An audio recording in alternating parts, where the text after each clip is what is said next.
Salut à toi, on se retrouve dans cette vidéo où je vais te montrer une méthode ultra simple, vraiment facile à mettre en place pour préparer tes repas, tes assiettes sportives véganes jour après jour.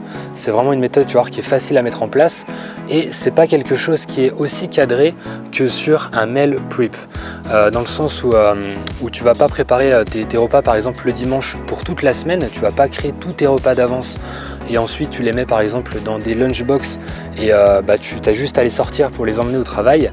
Là, il va falloir, au travail ou à l'école, là il va falloir cuisiner un petit peu chaque jour, mais ça réduit vraiment considérablement la cuisine et ça va t'éviter quand même énormément de manger n'importe comment. Ça va t'éviter de manger trop de simili-carné, trop d'aliments transformés qui sont pas bons autant pour tes performances sportives, autant aussi pour ta santé et même on va dire ton énergie de manière globale. Et l'avantage avec la méthode que je vais te montrer, c'est que ça va te permettre de manger beaucoup moins, on va dire la même chose que sur un meal prep, parce que souvent un meal prep, on fait, comment dire, on crée des repas pour la semaine et c'est tous les mêmes, alors qu'ici tu vas voir que un jour ou tous les jours ou tous les 2 jours tu vas changer, tu vas modifier comme ça tes repas, donc ça va t'éviter de te lasser, d'entrer dans la frustration. Disons que cette méthode va être à mi-chemin entre une organisation qui est cadrée et l'absence d'organisation. Le fait par exemple, ça m'est déjà arrivé, ça m'arrivait beaucoup au début quand je suis devenu vegan, c'est d'arriver devant le frigo, l'ouvrir et puis de me dire qu'est-ce que je vais me faire aujourd'hui? Qu'est-ce que je vais me faire à manger? J'ai pas du tout d'idée. Tu vas voir qu'avec cette méthode, tu vas éviter de trop bloquer comme ça devant la porte du frigo. Tu vas avoir besoin de 3 saladiers ou 3 contenants, peu importe, mais qui sont assez gros. Dans le premier, tu vas y cuire une bonne quantité de légumineuses.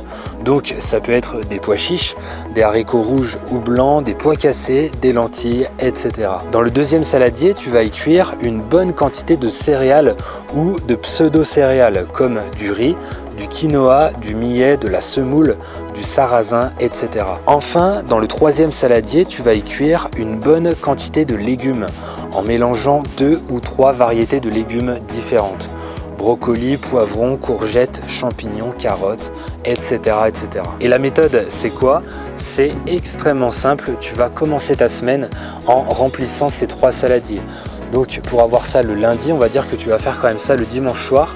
Tu vas remplir ces 3 saladiers. Et en avançant sur les repas les jours de la semaine, dès qu'un de ces 3 saladiers est vide, tu vas cuisiner à nouveau, tu vas le remplir avec des aliments qui sont différents de ce que tu viens de cuisiner. Je vais te donner un exemple concret. On va commencer le lundi avec un premier saladier de légumineuses contenant des haricots mungo, un deuxième saladier consacré aux céréales pseudo-céréales contenant du quinoa et un troisième saladier pour les légumes, des courgettes et des haricots verts. Là, tu vas avoir ta base pour pouvoir créer 2 ou 3 assiettes suivant les quantités que tu manges, jusqu'à ce qu'un des saladiers soit vidé. Personnellement, c'est souvent le saladier de céréales ou le saladier de légumes qui va se vider en premier. Imaginons que tu tiennes lundi midi et lundi soir et que le soir tu n'aies plus de quinoa. Le quinoa étant dans le saladier des céréales ou pseudo-céréales, tu n'auras qu'à remplir le saladier mardi midi avec une autre céréale, comme par exemple du riz basmati. On arrive sur le mardi soir et là tu vois que ton saladier de haricots mungo et de légumes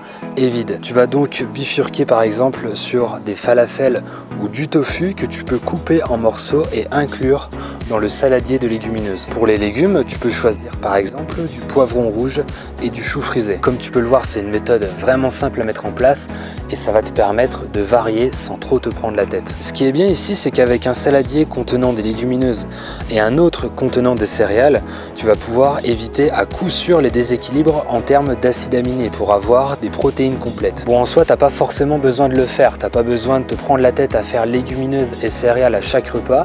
Tu peux manger des légumineuses le midi et des céréales le soir, mais si tu peux le faire comme ça à chaque repas sans t'en rendre compte, c'est pas plus mal. Et pour les légumes, ce qui est bien, c'est que tu vas pouvoir les cuire à la vapeur pour conserver plus de nutriments et les ajouter au dernier moment après avoir réchauffé ton mélange de légumineuses et céréales. Tu pourras également ajouter au dernier moment des épices, des aromates ou une sauce et même des graines pour donner du goût, ajouter des lipides et améliorer encore un peu plus la valeur nutritionnelle de tes assiettes. Voilà, maintenant applique cette méthode, elle est facile à mettre en place.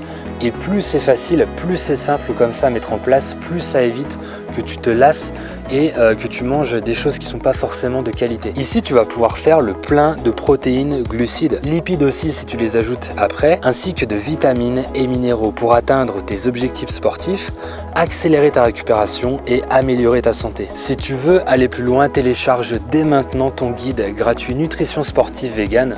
Je te mettrai la vignette à l'écran juste après et sinon ce sera aussi le premier lien en description sous cette vidéo. Entraîne-toi avec le cœur, mange avec le cœur.